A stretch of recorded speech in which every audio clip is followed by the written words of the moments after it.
আমাদের কোনো কন্টেন্ট আপনাকে কোনো ধরনের বাই সেল সিগন্যাল বা পরামর্শ প্রদান করবে না। এজন্য স্টক সাপোর্টার টিম আপনার কোনো ধরনের ফিনান্সিয়াল লসের জন্য লায়াবল না। ধন্যবাদ। আসসালামু আলাইকুম ভিউয়ার্স, কেমন আছেন? আশা করি সকলেই ভালো আছেন।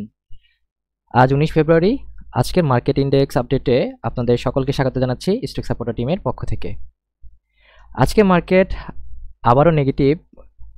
আজকে 10.76 কমে 5192.44 এসে ক্লোজ হয়েছে এবং ভলিউম, ভ্যালু এবং ট্রেড কিন্তু গতকাল থেকে আজকে কিছুটা কম।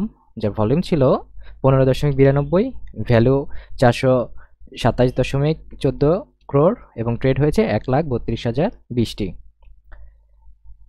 মার্কেট ট্রেন্ডে আজকে 103টি স্টক আপ ট্রেন্ডে ছিল, ডাউন ট্রেন্ডে ছিল কিন্তু এটার মোটামুটি ডাবল 228, ডাবলেরও একটু বেশি, এবং নিউট্রালে ছিল 67টি স্টক।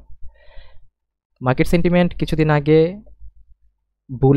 বুলে থাকলেও এখন কিন্তু একটা নিউট্রাল পজিশনে অবস্থান করছে 54.76 পয়েন্ট নিয়ে।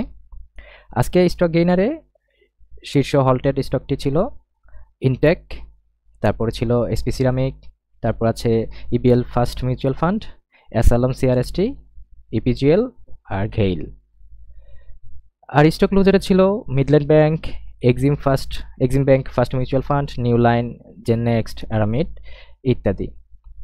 টপ সেক্টর বাই গেইনে আজকে টেক্সটাইলের 18টি স্টক আপট্রেন্ডে ছিল, জেনারেলিস্ট ইন্স্যুরেন্স 13টি, এবং আমাদের স্টক মার্কেটে টেক্সটাইল স্টক ইনলিস্টেড বেশি, সেই হিসেবে কিন্তু ডাউন ট্রেন্ডও এখানে বেশি 33টি, জেনারেল ইন্স্যুরেন্স 26টি। টপ সেক্টর বাই ভ্যালুতে যদি আমরা দেখি, আপনার ব্যাংকিং সেক্টরের এ এবং বি ক্যাটাগরি এবং একটু করে জেড ক্যাটাগরি কিন্তু আজকে মার্কেট লিড করেছে, যার মধ্যে এর ছিল 31.09 ক্রোর, বি এর 27.54 ক্রোর এবং জেড 0.38 ক্রোর ওভারঅল ব্যাংকিং সেক্টরে। এছাড়া টেক্সটাইল আছে 52.46 ক্রোর, এরপর আছে ফার্মাসিউটিক্যালস 50.37 ক্রোর ইত্যাদি। আজকে ইন্ডেক্স পজিটিভ করার জন্য কন্ট্রিবিউশন রেখেছে স্কয়ার ফার্মা, আল-আরাফা ব্যাংক, কেপিবিএল, সামিট পাওয়ার, ইপিজিএল, এবং নেগেটিভ করার জন্য ব্যাডবিসি, মিডল্যান্ড ব্যাংক, রবি, ব্র্যাক ব্যাংক, ইসলামী ব্যাংক। আজকে ব্লকে ট্রানজ্যাকশন হয়েছে 66টি ট্রেড হয়েছে, যার ভ্যালু ছিল 233.20 মিলিয়ন এবং ভলিউম ছিল 41,38,758টি।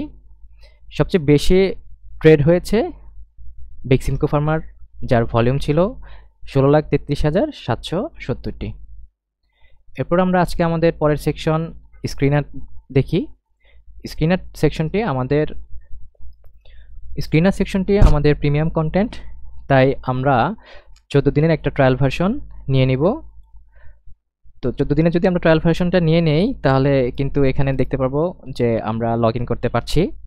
এছাড়াও আমাদের কিন্তু প্যাকেজ আছে 1 মাস, 3 মাস, 6 মাস এবং 1 বছর মেয়াদি। এখানে আমরা সাবস্ক্রাইব করে নিলেই হবে। আমরা 14 দিনের একটা ট্রায়াল নিয়ে নিয়েছি। তো এরপর আমরা চলে যাচ্ছি আজকের স্ক্রিনার সেকশনে। আজকেও আমরা একটু টেকনিক্যাল অ্যাসপেক্ট নিয়ে আলোচনা করব, কারণ ফান্ডামেন্টাল অ্যাসপেক্টগুলো সাধারণত মার্কেটে অনেক দিনের জন্য প্রায় সেম অবস্থায় থাকে, অন্তত 3 মাস, 1 মাস এরকম মেয়াদে, কিন্তু টেকনিক্যালগুলো কিন্তু কি অহরহ পরিবর্তন হচ্ছে।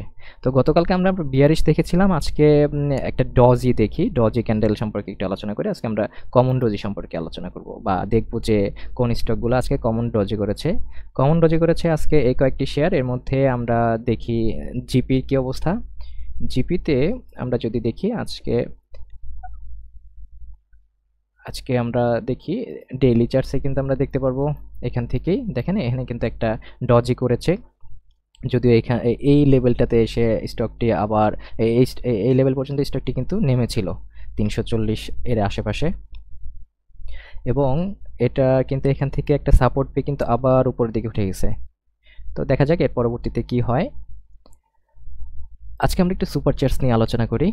আমাদের মার্কেটের এই সেকশনটাতে আমরা আজকে দেখব যে মার্কেট বর্তমানে কোন অবস্থায় বিরাজমান। মার্কেটে আমরা এইটা প্রায় সপ্তাহখানেক আগে কিন্তু এটা প্রত্যেকটা স্টক বা প্রত্যেকটা ক্যান্ডেল কিন্তু এক একটা উইকের, তো আমরা বেশ কয়েক উইক আগে এটা কিন্তু আমরা আঁকিয়ে রেখেছিলাম। তো এটা উইকলি বেসিসে না দেখে আমরা যদি আজকে ডেইলি বেসিসে দেখি তাহলে দেখতে পারি কি দেখতে পারি। এখানে দেখেন আমাদের এই যে আমাদের একটা রেজিস্ট্যান্স, এই রেজিস্ট্যান্সটা কিন্তু আমরা বেশ অনেক দিন আগে এটা আঁকিয়ে রেখেছিলাম। যদি এটাকে ওভারকাম করতে পারে বা ব্রেকআউট করতে পারে তাহলে কিন্তু আমরা একটা পজিটিভ মুভমেন্টের আশা করেছিলাম আর কি। তো এটা ক্লোজ দিতে পারিনি, আজকেও কিন্তু এই পজিশনটাতে এসে আবার কিন্তু নিচে চলে গেছে। তো এর পরবর্তীতে হয়তো এই জায়গাটাতে মোটামুটি 5163 এর আশেপাশে গিয়ে একটা বাউন্স ব্যাক কিন্তু মার্কেট করতেই পারে। তো সেই অপেক্ষা আমরা থাকি, মার্কেট ভালো হোক সে আশায় থাকি। এরপরে আমরা চলে যাচ্ছি এআই ইনসাইটসে। এআই ইনসাইটসে আজকে আমরা দেখব গত কয়েকদিন ধরে হল্টেড হওয়া স্টকটি এসএলএম সিআরএসটি। এটা ফেয়ার ভ্যালু যদি দেখি, ফেয়ার ভ্যালু ডিডিএম অনুসারে 11 টাকা, ফেয়ার ভ্যালু ডিসিএফ অনুসারে 5 টাকা এবং কারেন্ট প্রাইস 14 টাকা। তো দেখা যাচ্ছে এটি একটা ওভারভ্যালুড অবস্থায় আছে। এরপরে যদি আমরা স্ট্রেংথ দেখি যে কেন এটা বাড়ছে বা ওই ক্যাটাগরিক্যাল আর কি, এটা এমন না যে এটার উপরে ডিপেন্ড করেই বাড়ছে আর কি। স্ট্রেংথ সেকশনের প্রথমে আমরা দেখতে পাবো PB ratio, price to book value ratio. এখানে কিন্তু 0.71, যেটা আর কি আমাকে দেখাচ্ছে এখনও কিন্তু স্টকটি আন্ডারভ্যালুড অবস্থায় আছে। আবার যদি দেখি পিএস রেশিও মানে প্রাইস টু সেলস রেশিও, এটাও কিন্তু কি 0.21, দ্যাট ইন্ডিকেটস কি the price favourably relative to its sales. এরপর আছে ডিভিডেন্ড ইয়েল্ড কিন্তু 1.15%, যেটা কিন্তু স্টকটা কি করে আপিল করে কিসের জন্য, একটা ক্যাপিটাল অ্যাপ্রিসিয়েশনের জন্য কিন্তু একটা আপিল করে আমাদের ইনভেস্টরদের কাছে।